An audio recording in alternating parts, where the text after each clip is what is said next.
মাহফিল করে বাসায় যাইতে যাইতে 3টা বেজে গেল।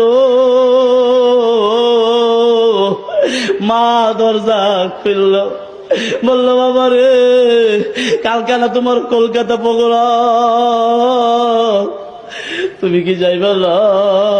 আমি বলি মাগো দাওয়াত মিস করা যাবে না, ওয়াদা দিয়েছি।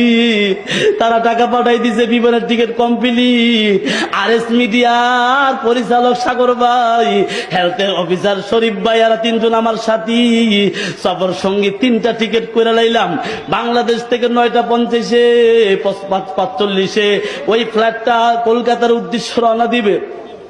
সকালবেলা যখন ঘুম থেকে উঠলাম, বছর হইতে আমার শিমডালি পাই গেল বসা, সে আমার সকালবেলা ডাইকে দিল বাবা বাইরে। আমি ঘুম থেকে ওইটা গোসল টোসল কইরা, খাবার নাই রাত্রে 2টা বাজে ঘুমাইতে পারি না।